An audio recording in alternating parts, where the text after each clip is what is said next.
যেখানে দিদিমণি অভিষেক সিদ্ধান্ত নিচ্ছে, এরা দলের সর্বময় কর্তা, আমরা তো চুনোপুটির লোক, আমাদের সাথে কেন কথা বলবে বলুন? কোনো জায়গায় মনে হয়েছে যে আপনার খামতি ছিল এই বিধানসভায়? নিশ্চয়ই খামতি আছে, খামতি না থাকলে আমাকে দেবে না কেন? আমি যেটা মনে করছি খামতি নেই, ওরা মনে করছে খামতি আছে। নিশ্চয়ই খামতি আছে, না হলে 3 বার দিল, এবার দিল না কেন? রাজনীতি আর করবো না, রাজনীতি আর করবো না।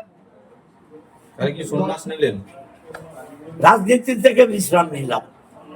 দল যদি কাজ করতে বলে তবে দল কাজ করতে বললে কোলাকুলি করতে হবে নাকি? আমি কার ঠিকা চাকর নাকি? তৃণমূল কংগ্রেসই এমন একটা রাজনৈতিক দল, সিপিএম এর আপনি দেখবেন 2011-তে মরাকালে হরিণনাম, মানে যখন পার্টিটা চলে যাচ্ছে তখন ইয়াং জেনারেশনকে এগিয়ে দিয়েছিল। আমাদের দল কিন্তু তার মধ্য গগনেও নতুন প্রজন্মকে এগিয়ে দিয়েছে। আমি 23 বছর বয়সে তৃণমূলের কনিষ্ঠতম মুখপাত্র হয়েছিলাম। 24 বছর বয়সে তৃণমূলের কনিষ্ঠতম রাজ্যের যুবর স্টেট কমিটি মেম্বার হয়েছিল অভিষেক বন্দ্যোপাধ্যায়, যার সভাপতি ছিলেন, সাধারণ সম্পাদক। কনিষ্ঠতম লোকসভার প্রার্থী হয়েছিলাম। এবং এবারও চুঁচুড়ার মতো এমন একটা রাজনৈতিক সচেতন মানুষের বাস, যেখানে শিক্ষিত, সংস্কৃতি মনোভাবাপন্ন, সচেতন রাজনৈতিক মানুষের বাস, যেখানে এরকম একটা জায়গায় আমাকে দল পাঠিয়েছে। এবং আমার বিশ্বাস আজ থেকে চুঁচুড়া আমার আরেক পরিবার।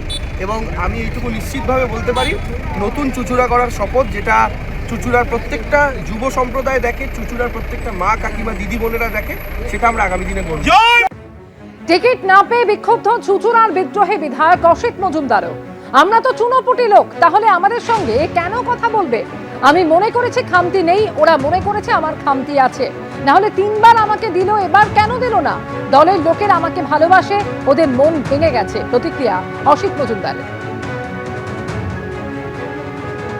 দল মনে করেছে যে আমার চাইতেও দেবাংশ ভালো হবে, কারণ এরা যুবক, এরা অনেক বেশি ফাইটার।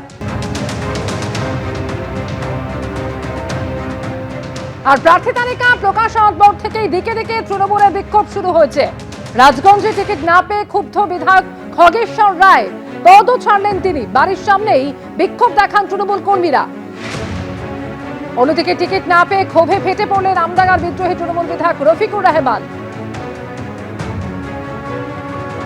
টিকিট না পেয়ে পদ ছাড়লেন রাজগঞ্জের বিদ্রোহী তৃণমূল বিধায়ক খগেশ্বর রায়।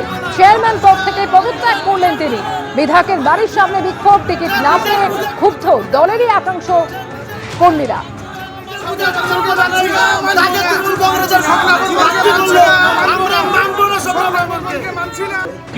আজকে 28 বছর হলো, সেখানে আমাদের নেত্রী বা কে বা কারা আমাকে পছন্দ করেনি, তাই আমি জলপাইগুড়ি জেলা তৃণমূল কংগ্রেস চেয়ারম্যান পরপর 4 বার করেছে। এই চেয়ারম্যান, দলের চেয়ারম্যানের কোনো মূল্য নেই। যেহেতু প্রার্থী আমাকে করলো না, সাংবাদিকদের সামনেই বলছি, আজ থেকে আমি জলপাইগুড়ি জেলা তৃণমূল কংগ্রেস দলের চেয়ারম্যান আমি পদত্যাগ করলাম। আমি দলের চেয়ারম্যান থাকবো না। 2011-তে জিতেছি, 2016-তে, 2021-এ জিতেছি। তাই আমি কোনো চিন্তাও করতে পারিনি যে দল এরকম আমার প্রতি অবিচার করবে। যেখানে সিপিএমের একটা বিরাট ঘাঁটি ছিল, আজকে আমি টাকার কাছে হেরে গেলাম। নিশ্চয় কোনো লিডার টাকা এমন দিয়েছে, তাই আর যেহেতু আমাকে হয়তো নিশ্চয়ই পছন্দ করে অন্য হয়তো আমার থেকে অনেক ভালো লিডার পাবে, হ্যাঁ, তাই আজকে জলপাইগুড়ি জেলা তৃণমূল কংগ্রেস চেয়ারম্যান পরপর 4 বার আমাকে, সর্বভারতীয় নেত্রী 4 বার আমাকে বানিয়েছে। তাই জলপাইগুড়ি জেলা তৃণমূল কংগ্রেস চেয়ারম্যান হিসেবে আমি আজকে পদত্যাগ করলাম। এখন একটু হবে, এটা স্বাভাবিক, একটা সবাই তো আশা করে না। আজকাল উনি 4 বারের বিধায়ক, এবার উনি যেইভাবে কাজ করেন, কিন্তু ওনার বয়সও হয়েছে অনেকটাই, তো যেইভাবে কিন্তু কাজ করেন, অ্যাক্টিভলি কাজ করেন, সেই ক্ষেত্রে আশা করেছিল যারা ওনার অনুগামীরা আছেন ওখানে, আমাদের যারা কর্মী সমর্থক আছেন, হয়তো আশা করেছিল তাদের তো একটুখানি মানে দুঃখ লাগবেই। তো সেই ক্ষেত্রে হয়েছে, আমি খগেশ্বরদার সাথে আমার কথা হয়েছে, আমি ওনাকে বুঝিয়েছি যে দল নিশ্চয়ই ভালো কিছু চিন্তা করেছে, বা আপনার জন্য, আপনি সিনিয়র নেতৃত্ব আমাদের দলের চেয়ারম্যান, তা আপনি ওনার সাথে কথা হয়েছে ইতিমধ্যেই আমার। এবিপি আনন্দ, এগিয়ে থাকে, এগিয়ে রাখে।